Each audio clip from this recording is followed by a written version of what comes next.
Baik, sebelum masuk kepada materi, jadi izinkan saya untuk menjelaskan mengenai definisi akuisisi.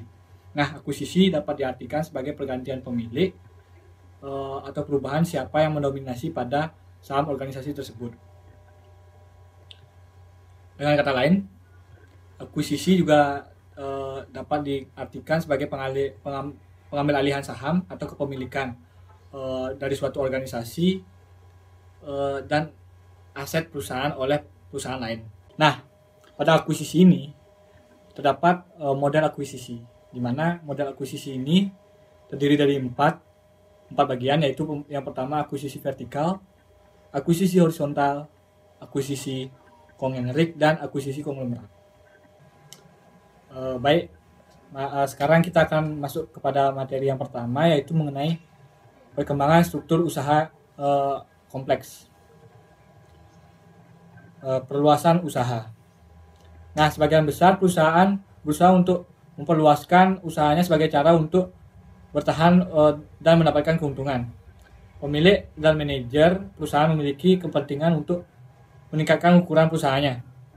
Nah, dari ukuran perusahaan ini, maka timbul skala ekonomis terkait dengan proses produksi maupun distribusinya. Melalui perluasan ke pasar baru dan melakukan akuisisi terhadap perusahaan lain, perusahaan dapat mengembangkan potensi perolehan laba dan bagi industri yang memiliki siklus usaha dapat meningkatkan laba melalui diversifikasi. Nah, sebagai contohnya yaitu Bank Danamon. Di sini Bank Danamon sebagai salah satu bank komersial terbesar melakukan akuisisi terhadap perusahaan pembiayaan kuat dalam portofolio pembiayaan konsumen, yaitu Adira Finance. Struktur organisasi dan tujuan usaha. Sebagai contoh dalam kasus ini, yaitu perusahaan membentuk sebuah anak perusahaan. Nah, anak perusahaan ini merupakan perusahaan yang dikendalikan oleh perusahaan lain, di mana yang dimaksud yaitu perusahaan induknya, biasanya melalui kepemilikan mayoritas saham perusahaan.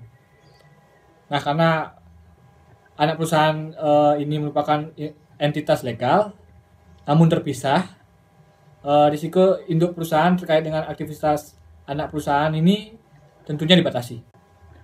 Lalu, struktur organisasi, akuisisi, dan pertimbangan etika.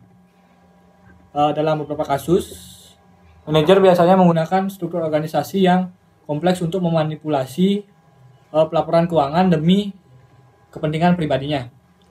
Banyak perusahaan ternama mengambil keuntungan dari celah atau kekurangan dalam aturan pelaporan keuangan menggunakan anak perusahaan atau entitas lain. Tentu untuk meminjam uang dalam jumlah besar tanpa menyajikan laporan utang, pada laporan posisi keuangannya. Nah, beberapa perusahaan ini telah mendirikan entitas bertujuan khusus untuk memanipulasi laba. Nah, entitas bertujuan khusus atau biasa disebut EBK secara umum merupakan sebuah alat pendanaan yang bukan merupakan entitas operasi secara substantif dan biasanya diciptakan untuk sebuah tujuan tertentu. EBK ini dapat berbentuk perseroan terbatas, konsorium atau trust, maupun persekutuan. Sebagai catatan, dalam aturan hukum di Indonesia, bentuk usaha persekutuan hanya dapat dimiliki oleh sekumpulan individu. Nah, di Indonesia sendiri pernah terjadi kasus mengenai manajer menggunakan struktur organisasi yang kompleks untuk melakukan manipulasi laporan keuangan. Perusahaan tersebut adalah perusahaan yang bergerak di bidang kesehatan, yaitu PT Kimia Farma Tbk. Di mana permasalahan tersebut terjadi skandal terhadap laporan keuangan PT Kimia Farma yang dimanipulasi. Lalu selanjutnya mengenai materi perluasan usaha dan bentuk struktur organisasi. Perluasan dari dalam. Sedang dengan perluasan dari dalam, perusahaan sering menyadari adanya keuntungan untuk menjalankan usahanya yang semakin berkembang melalui anak perusahaan baru atau entitas lainnya, seperti persekutuan atau entitas khusus. Pada sebagian besar situasi, segmen yang dapat diidentifikasi dari aset perusahaan yang ada ditransfer ke entitas lain sebagai gantinya. Perusahaan yang mentransfer menerima kepemilikan tersebut. Lalu, perluasan melalui kombinasi bisnis. Seringkali perusahaan menemukan produk baru atau masuk ke dalam suatu area baru lebih mudah dengan melakukan perluasan atau penggabungan usaha dengan perusahaan lain dibanding melalui perluasan secara internal. Misalnya perusahaan di Singapura yaitu bergerak di bidang telekomunikasi secara signifikan telah mengakuisisi perusahaan Telkomsel di Indonesia. Nah, pada perluasan melalui kombinasi bisnis ini terdapat dua perjanjian, di mana perjanjian itu yaitu perjanjian informal dan perjanjian formal. Pada perjanjian formal ini, suatu perjanjian yang sederhana secara personal yang berguna untuk membangun sebuah hubungan baik jangka panjang dalam suatu usaha bersama. Lalu mengenai perjanjian formal, perjanjian ini menjelaskan persyaratan penggabungan usaha, termasuk bentuk perusahaan yang tergabung, perusahaan yang bergabung, pertukaran disposisi efek yang beredar, dan hak serta kewajiban partisipan. Lalu frekuensi kombinasi bisnis dan entitas yang kompleks. Hanya sedikit perusahaan besar yang berfungsi sebagai suatu entitas legal dalam lingkungan modern. Hampir semua perusahaan paling tidak mempunyai satu anak perusahaan. Dengan banyak perusahaan yang terdiversifikasi mempunyai beratus-ratus anak perusahaan. Dalam beberapa kasus, anak perusahaan didirikan untuk melaksanakan secara terpisah aktivitas operasi yang sudah ada yang sebelumnya dikerjakan oleh induk perusahaan. Anak perusahaan lain dapat diakuisisi melalui penggabungan usaha ini. Selanjutnya, struktur organisasi yang kompleks. Selain struktur induk dan anak perusahaan yang telah menjadi struktur standar bagi perusahaan-perusahaan pada dekade ini, struktur lain yang lebih kompleks mulai tumbuh dan dikenal beberapa tahun belakangan ini. Saat ini banyak perusahaan yang melakukan sebagian operasionalnya melalui entitas selain anak perusahaan.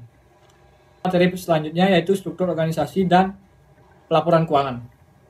Ketika sebuah perusahaan mengembangkan atau mengubah struktur organisasinya baik melalui pengambil alihan perusahaan lain atau melalui divisi internal, struktur baru tersebut harus dievaluasi untuk menentukan prosedur laporan keuangan yang tepat. Nah, berikut ada 4 pembagian atau pendekatan yang bisa diterapkan tergantung keadaan. Yang pertama yaitu merger, di mana merger ini merupakan sebuah penggabungan usaha di mana aset dan kewajiban dari perusahaan yang diambil alih atau digabungkan dengan aset dan kewajiban perusahaan yang mengambil alih tanpa menambah komponen organisasi. Jadi pelaporan keuangan ini dibuat berdasarkan struktur organisasi yang lama, yaitu perusahaan yang mengambil alih perusahaan tersebut. Lalu yang kedua ada kepemilikan kendali. Nah, kepemilikan kendali ini merupakan suatu penggabungan usaha di mana perusahaan yang diambil alih tetap beroperasi sebagai entitas legal yang terpisah dan sebagian besar sahamnya dimiliki oleh perusahaan yang mengambil alih perusahaan tersebut. Nah, daripada bentuk ini maka menimbulkan hubungan antara induk perusahaan dan anak perusahaan. Standar akuntansi biasanya mengharuskan laporan keuangan dari induk dan anak perusahaan ini dikonsolidasikan untuk pelaporan bertujuan umum, sehingga seakan-akan perusahaan ini merupakan perusahaan yang tunggal. Lalu yang ketiga yaitu kepemilikan non pengendali atau biasa disebut juga pengendalian kepemilikan dari minoritas.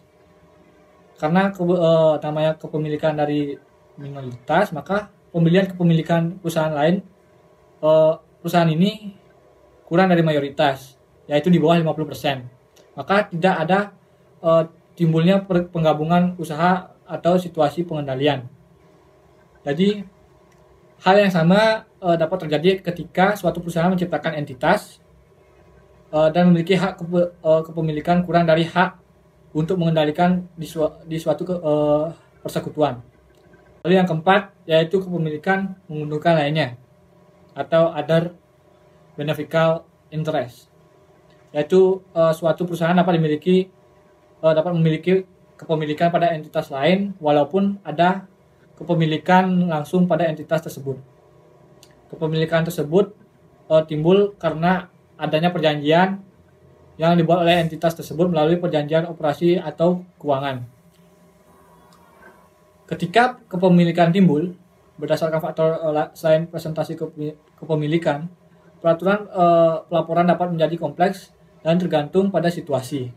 Secara umum, suatu perusahaan yang mampu membuat keputusan secara signifikan mempengaruhi hasil dari aktivitas entitas lain atau diharapkan mendapatkan mayoritas dari laba dan rugi entitas tersebut dianggap sebagai penerima manfaat utama. Penciptaan entitas usaha. Perusahaan yang hendak melakukan kegiatan operasi melalui entitas usaha yang terpisah biasanya memilih bentuk anak perusahaan, joint venture atau persekutuan. Dalam kasus sederhana, suatu perusahaan mentransfer aset dan mungkin juga kewajibannya ke entitas yang dibentuk dan dikendalikannya melalui kepemilikan mayoritas. Perusahaan mentransfer mengakui hak kepemilikan di entitas yang baru dibentuknya sebesar nilai buku aset bersih yang ditransfer. Pengakuan selisih lebih nilai wajar di atas nilai buku dari aset yang ditransfer pada pembukuan perusahaan yang mentransfer umumnya tidak diperbolehkan jika bukan transaksi yang wajar. Lalu kita lanjut pada contoh ilustrasi dari PT Alianto. PT Alianto menciptakan sebuah anak perusahaan PT Binato dan mentransfer aset dan liabilitas berikut kepada PT Binato serta sebagai pertukaran memperoleh 100.000 lembar saham biasa PT Binato dengan nilai par sebesar 2.000. Adapun itemnya yaitu kas memiliki nilai buku sebesar 70 juta rupiah. Persediaan mempunyai harga perolehan sebesar 50 juta rupiah dan nilai buku sama juga yaitu 50 juta rupiah. Lalu yang kedua selanjutnya yaitu item tanah dengan harga perolehan sebesar 75 juta dan nilai buku 75 juta rupiah. Lalu selanjutnya bangunan sebesar nilai harga perolehannya sebesar 100 juta rupiah dan nilai bukunya yaitu sebesar 80 juta rupiah.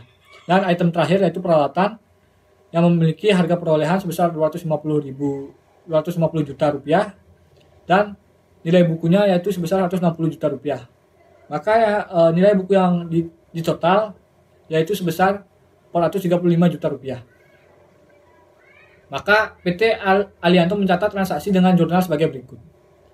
Investasi pada saham biasa PT Binato. Mohon maaf, terjadi salah penulisan yaitu sebesar 435 juta rupiah. Akumulasi penyusutan sebesar 100 juta rupiah pada kas sebesar 70 juta rupiah. Persediaan 50 juta rupiah. Tanah sebesar 75 juta rupiah. Bangunan sebesar 100 juta rupiah dan peralatan sebesar 250 juta rupiah. Nah, di mana mendapatkan akumulasi penyusutan ini? Akumulasi penyusutan sebesar 110 ini didapatkan dari pengurangan harga perolehan dan dengan nilai buku item bangunan dan peralatan, di mana bangunan di sini mempunyai harga perolehan sebesar 1 juta rupiah dikurangi nilai buku 800 juta rupiah 80 juta rupiah ditambah harga perolehan dari peralatan sebesar 250 juta rupiah dikurangi dengan nilai bukunya yaitu sebesar 160 juta rupiah. Lalu PT Binato mencatat transfer aset dan penerbitan saham sebesar nilai buku aset sebagai berikut. Kas sebesar 70 juta rupiah, persediaan sebesar 50 juta rupiah, tanah sebesar 75 juta rupiah, bangunan sebesar 100 juta rupiah, dan peralatan 250 juta rupiah pada akumulasi penyusutan sebesar 110 juta rupiah. Saham biasa nilai per par 2000 yaitu 200 juta rupiah, dan agio saham biasa yaitu 235 juta rupiah. Lalu pada materi selanjutnya yaitu kombinasi bisnis. Pada jenis-jenis kombinasi bisnis ini terdapat 3 kombinasi bisnis yang legal, yaitu pertama merger, yaitu ada di mana hanya ada satu perusahaan yang bertahan dari berbagai perusahaan yang bergabung dan perusahaan lainnya dibubarkan. Lalu yang kedua legal konsolidasi, yaitu kombinasi bisnis di mana kedua perusahaan yang melakukan kombinasi bisnis langsung dibubarkan dan aset serta liabilitas dari kedua perusahaan tersebut ditransfer ke perusahaan yang dibentuk dibentuk kembali, yaitu perusahaan baru. Lalu yang ketiga yaitu akuisisi saham, di mana terjadi di sebuah perusahaan yang mengakuisisi saham berhak suara perusahaan lain, dan perusahaan-perusahaan yang terlibat dalam akuisisi saham tersebut melanjutkan operasi perusahaannya sebagai entitas legal yang terpisah, namun entitas tersebut saling terkait.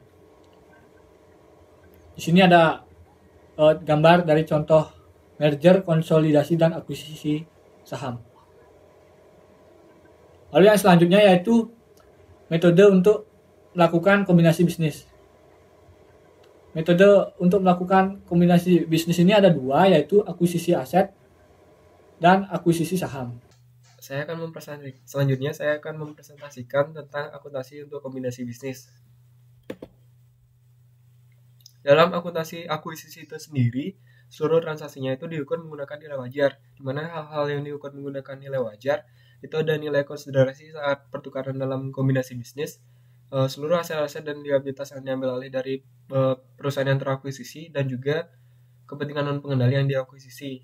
Nah, dalam akuntansi akuisisi ini sendiri diharuskan untuk menggunakan metode akuisisi dalam pencatatannya dengan beberapa persyaratan yang dicantumkan dalam PSAK 22 tentang kombinasi bisnis, yaitu pertama pengidentifikasian pihak pengakuisisi, di mana pihak pengakuisisi ini nantinya adalah pihak yang memperoleh kontrol terhadap perusahaan lain.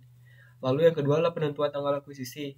Nah, tanggal akuisisi ini biasanya adalah tanggal penutupan saat terjadi akuisisi tersebut. Lalu yang ketiga adalah pengakuan dan pengukuran seluruh aset-aset dan liabilitas yang diambil alih serta kepentingan non pengendali yang diakuisisi. Lalu yang terakhir adalah pengakuan dan pengukuran goodwill serta keuntungan atas pembelian diskon. Nah, pada metode akuisisi ini juga biasanya terjadi biaya-biaya yang harus dikeluarkan oleh suatu perusahaan, misalnya seperti biaya konsultan ataupun biaya penerbitan saham. Nah, biaya-biaya ini harus dibebankan saat terjadinya atau pada saat akuisisi tersebut.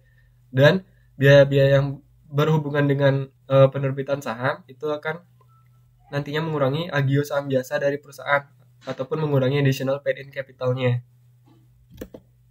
Nah, apa sih itu goodwill?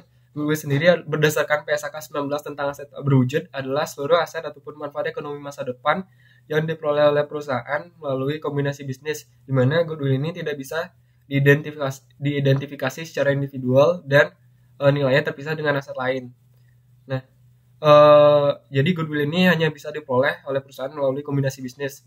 Lalu berdasarkan metode akuisisi juga, ukuran goodwill itu didasarkan pada nilai wajar antara nilai investasi perusahaan dengan nilai wajar aset bersih teridentifikasinya. Jadi jika ada gap ataupun perbedaan antara nilai wajar pada investasi perusahaan dan juga nilai wajar aset bersih teridentifikasinya, maka perbedaannya itu akan diakui oleh perusahaan pengakuisisi sebagai goodwill.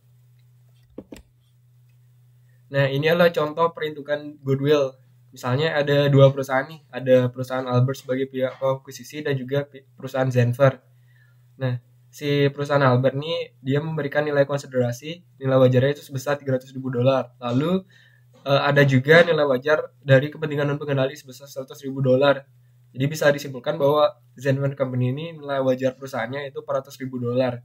Nah, nilai wajar aset bersih teridentifikasinya itu sebesar $380.000. Jadi sisa lagi $20.000 itu akan diakui oleh Albert sebagai goodwill. Kombinasi selanjutnya adalah kombinasi bisnis yang terpengaruh karena pembelian aset bersih. Nah, perusahaan sendiri itu bisa melakukan akuisisi terhadap perusahaan lain dengan membeli seluruh aset-aset ataupun liabilitasnya. Nah, jika menggunakan metode ini, maka perusahaan akan mencatat seluruh aset-aset dan juga liabilitas perusahaan yang diakuisisi di dalam jurnalnya berdasarkan nilai wajar pada tanggal akuisisi. Selain itu, jika terdapat perbedaan antara nilai konsiderasi yang diberikan oleh perusahaan terhadap nilai wajar aset bersih teridentifikasinya, maka perbedaannya ini akan diakui oleh perusahaan pengakuisisi sebagai goodwill. Nah, ilustrasinya adalah sebagai berikut. Misalnya, PT Perutaka mengakuisisi seluruh aset dan mengambil alih seluruh liabilitas PT Songko dalam merger wajib dengan menerbitkan ke PT Songko 10.000 lembar saham biasa dengan nilai pari Rp10.000. Saham yang diterbitkan memiliki total nilai wajar Rp610 juta. PT Perutaka menanggung biaya legal dan penilaian Rp40 juta dan biaya emisi saham Rp25 juta. Lalu ada laporan keuangannya sebagai berikut, ada nilai buku, ada nilai wajarnya. Nah, jurnal yang dibuat oleh Perutaka itu pertama kita sebelum menentukan jurnal yang dibuat itu pertama kita tentukan dulu nih nilai buku dan juga nilai wajar aset bersihnya. Untuk nilai wajar aset bersihnya itu udah diketahui bahwa nilai wajar aset bersihnya adalah Rp510 juta, didapat dari total nilai wajar asetnya dikurangi dengan total nilai wajar liabilitas lancarnya. Jadi dapat nilai wajar aset bersih itu Rp510 juta. Untuk nilai buku dari aset bersih itu sendiri didapatkan dari nilai buku dari total aset. Jadi nilai buku yang Rp400 juta dikurangi dengan liabilitas lancarnya Rp100 juta. Jadi didapatkan nilai buku aset bersih Rp300 juta. Nah, tadi kan karena biaya perolehan investasinya Rp610 juta, sedangkan nih nilai wajar aset bersih teridentifikasinya itu Rp510 juta. Nah, ada perbedaan kan antara biaya perolehan investasi dengan nilai wajar aset bersih teridentifikasinya. Perbedaan lagi Rp100 juta akan diakui oleh perusahaan pengakuisisi yang mana dalam hal ini adalah PT Perutaka itu sebagai goodwill. Sedangkan perbedaan antara biaya perolehan investasi dengan nilai buku dari aset bersih teridentifikasi yang mana perbedaannya itu sebesar Rp310 juta akan diakui oleh PIN terakuisisi PIN terakuisisi sebagai sebagai keuntungan atas pembelian aset bersih. Nah, inilah jurnal yang dibuat oleh PT Perutaka pada tanggal akuisisi. Nah, kan tadi disebutkan di ilustrasi bahwa terdapat beban penilaian dan legal dan juga beban penerbitan saham. Nah, beban legal dan penilaian ini akan dicatat oleh PT Perutaka dengan menjurnal sebagai berikut, yaitu beban merger 40 juta pada kas 40 juta. Lalu untuk biaya penerbitan saham tangguhan akan dicatat sebagai biaya penerbitan saham tangguhan 25 juta pada kas 25 juta. Nah, selanjutnya PT Perutaka harus mencatat jurnal-jurnal untuk mencatat pembelian PT Songko. Jadi karena ini pembelian aset bersih, maka PT Perutaka akan mencatat seluruh aset perusahaan dan juga liabilitas perusahaan yang PT Songko pada nilai wajarnya.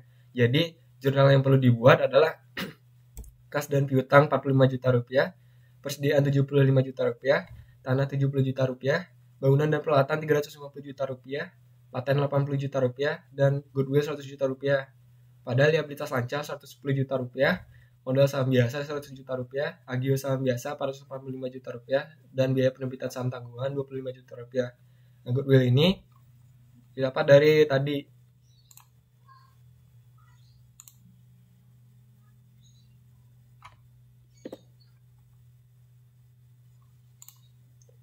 Goodwillnya ini didapatkan dari nilai investasi perusahaannya dikurangi dengan nilai wajar aset bersih teridentifikasinya. Lalu untuk modal saham biasanya sendiri Rp100 juta itu didapatkan dari total nilai nominal dari saham biasa yang dikeluarkan oleh PT Perutaka. Tadi kan dijelaskan bahwa disebutkan bahwa nilai nominalnya 10.000 dan mengeluarkan saham 10.000 lembar. Jadi totalnya Rp100 juta. Lalu untuk agio saham biasanya ini didapatkan dengan mengurangi nilai wajar investasinya dikurangi dengan nilai nominal saham perusahaannya dan dikurangi dengan biaya-biaya berhubungan dengan penerbitan sahamnya. Nah, tadi kan nilai wajar sahamnya itu 610 juta rupiah. Nah, ini dikurangi dengan modal saham biasanya 100 juta rupiah dan dikurangi dengan biaya penerbitan saham tangguhnya 25 juta rupiah. Didapatkan bahwa audio saham biasa PT Purutaka adalah 485 juta rupiah.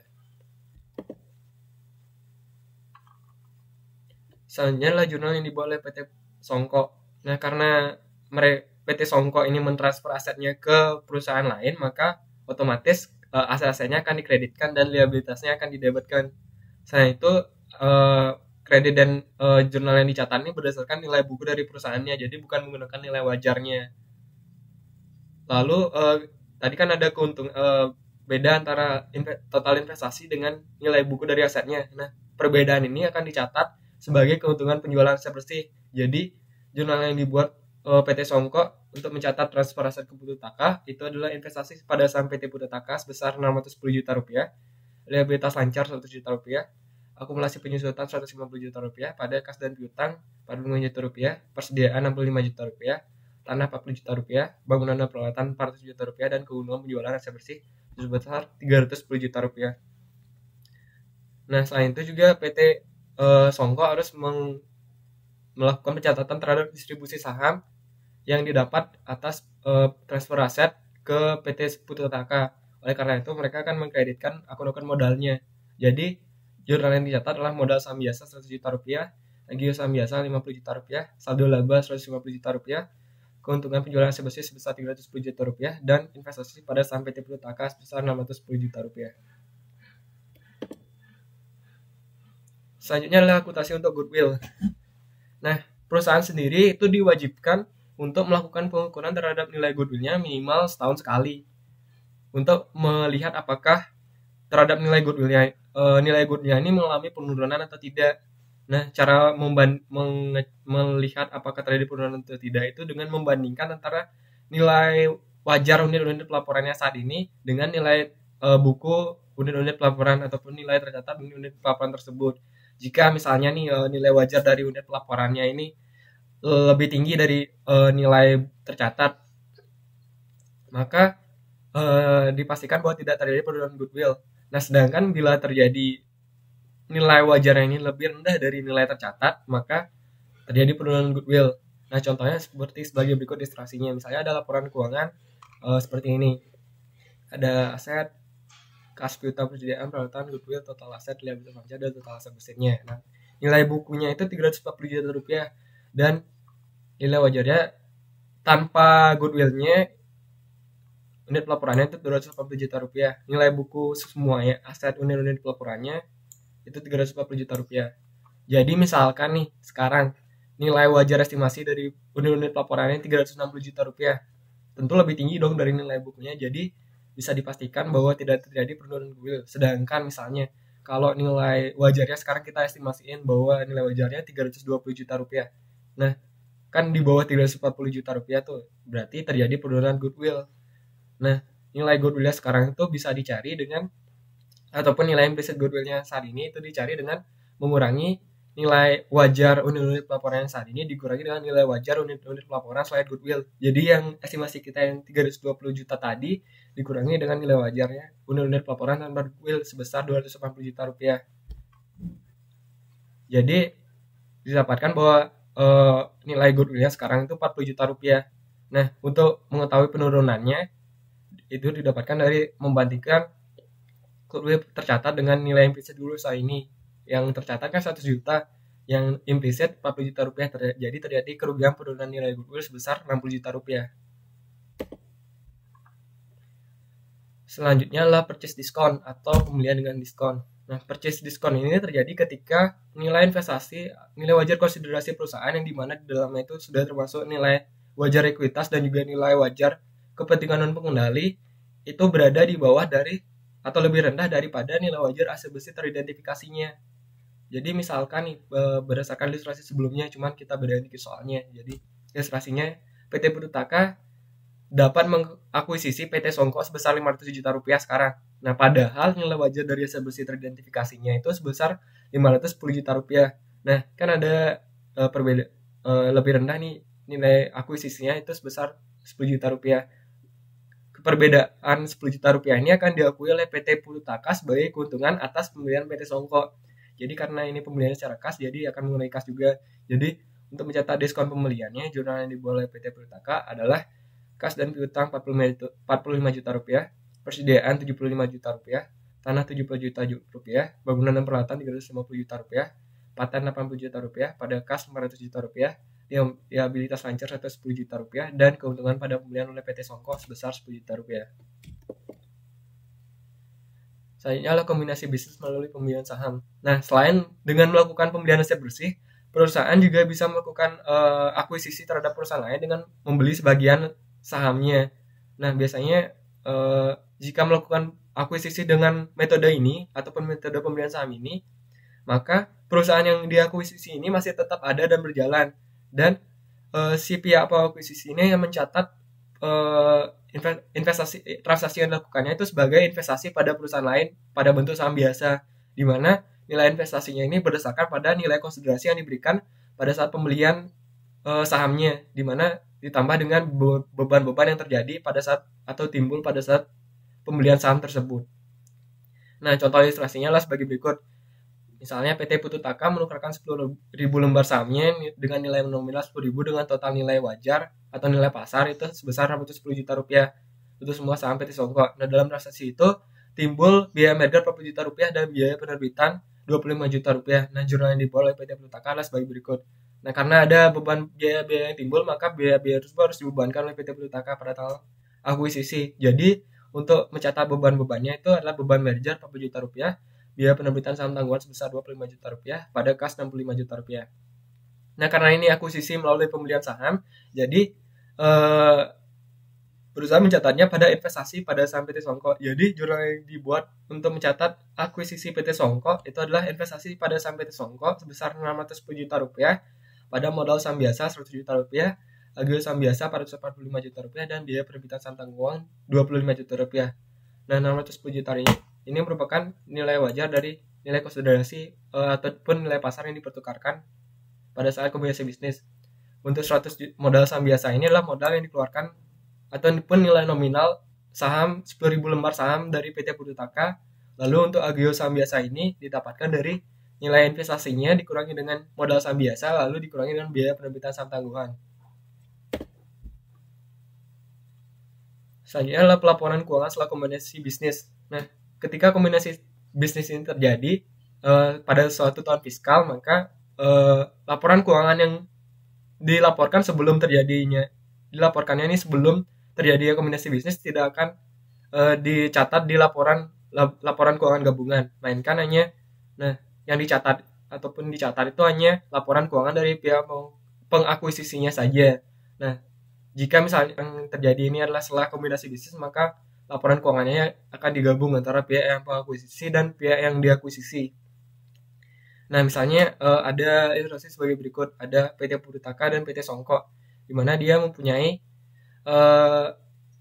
laporan keuangan sebagai berikut pada tahun 20X0 dan 20X1.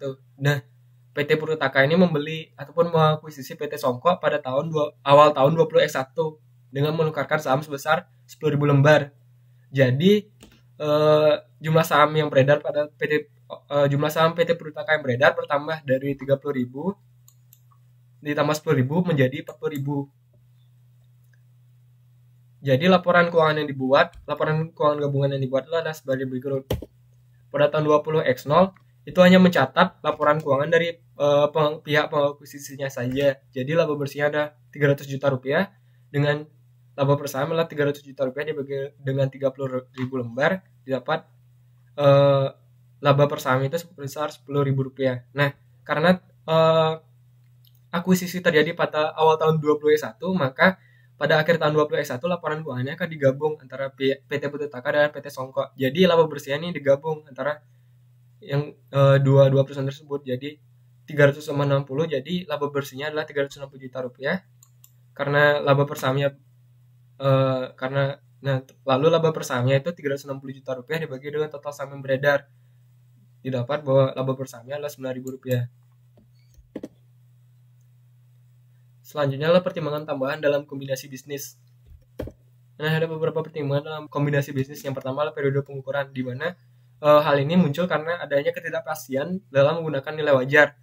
Hal ini terjadi karena perusahaan dari pihak pengakuisisi ini tidak mendapatkan data-data yang relevan dan memadai untuk mengukur nilai wajar dari aset-aset bersihnya. Oleh karena itu, berdasarkan PSAK 22, pihak pengakuisisi ini diperbolehkan untuk melakukan pengukuran kembali terhadap aset-asetnya pada periode pengukuran, di mana periode pengukuran ini biasanya terhitung setahun sejak tanggal akuisisi tersebut. Jadi misalnya terdapat koreksi antara, nah jadi perusahaan misalnya melakukan koreksi positif terhadap asetnya, jadi sehingga asetnya memiliki nilai yang lebih tinggi daripada tanggal akuisisi, perusahaan harus mencatat kenaikan tersebut dengan mengoffset akun goodwill-nya. Nah misalnya ilustrasinya sebagai berikut. PT Bermuda Tiki mengakuisisi tanah dalam sebuah kombinasi bisnis untuk sementara mencatat tanah pada nilai wajar yang diestimasi sebesar 100 juta rupiah. Selama periode pengukuran, PT Bermuda Tiki memperoleh penilaian yang dapat diandalkan bahwa tanah yang tersebut bernilai 110 juta rupiah pada tanggal akuisisi. Nah, selanjutnya pada periode akuntansi yang sama, perubahan nilai tanah dalam zona yang dekat telah mengurangi nilai tanah yang diakuisisi oleh PT Bermuda Tiki menjadi 75 juta rupiah. Oleh karena itu, jurnal yang dicatat untuk melakukan klarifikasi terhadap nilai wajarnya adalah sebagai berikut. Pertama, awal pada tanggal akuisisi, nilai wajar awalnya itu diestimasi sebesar 100 juta rupiah. Tetapi setelah melakukan penilaian kembali, ternyata diketahui bahwa nilai wajarnya itu 110 juta rupiah. Nah, kan ada kenaikan nilai terhadap tanah. Oleh karena itu, PT Bermuda Tiki mencatat jurnal sebagai berikut, yaitu tanah 10 juta pada goodwill 10 juta rupiah. Nah, selanjutnya ternyata nilainya turun nih jadi 75 juta rupiah. Oleh karena itu, PT Bermuda Tiki akan melakukan penyesuaian terhadap nilai aset tanahnya kembali. Jadi kan dari 110 juta jadi 75, berarti turun 35 juta rupiah. Turun 35 juta rupiah. Jadi jurnal yang dibuat adalah kerugian penurunan nilai sebesar 35 juta rupiah pada tanah 35 juta rupiah. Nah, selain itu berdasarkan ketidakpastian dalam kombinasi bisnis ini juga ada pengecualian untuk prinsip pengakuan. Nah, biasanya kan pengakuan dan pengukuran pada kombinasi bisnis itu menggunakan nilai wajar, tetapi tidak untuk dua komponen ini. Nah, yang pertama itu adalah liabilitas kontingensi. Nah, berdasarkan PSAK 57 tentang provisi, liabilitas kontingensi dan aset kontingensi, liabilitas kontingensi itu diukur menggunakan nilai wajar pada tanggal akuisisi. Namun bisa saja manajemen itu tidak mempunyai data relevan dan memadai untuk mengestimasi berapa sih sebenarnya liabilitas kontingensinya. Oleh karena itu, ada pengecualian di mana pengukuran liabilitas kontingensi ini dapat diakui dengan menggunakan nilai yang lebih tinggi antara jumlah yang seharusnya diakui berdasarkan PSAK 57 tadi tentang aset provisi, liabilitas kontingensi dan aset kontingensi, dan jumlah yang sebelumnya sudah diakui dikurangi dengan amortisasi yang diterapkan. Setelah itu komponen yang kedua adalah ganti rugi aset. Nah, ganti rugi aset ini sendiri diukur pada tanggal akuisisi menggunakan dasar yang sama, yaitu menggunakan nilai wajar pada tanggal akuisisi. Tetapi bisa jadi juga bahwa manajemen itu tidak mendapatkan data yang relevan untuk mengestimasi nilai wajar untuk ganti rugi asetnya. Oleh karena itu, diberikan pengecualian dengan ganti rugi aset ini dapat diukur menggunakan penilaian manajemen itu sendiri berdasarkan kolektabilitas dari ganti rugi asetnya. Selanjutnya lah ekuitas lawan pengendali dilakukan sebelum kombinasi bisnis. Nah, ada kalanya juga perusahaan pengakuisisi ini sebelum melakukan kombinasi bisnis, dia memegang saham perusahaan yang akan diakuisisinya dulu. Tujuannya untuk melihat apakah kinerja keuangan dari perusahaan yang menjadi target akuisisi ini bagus atau tidak.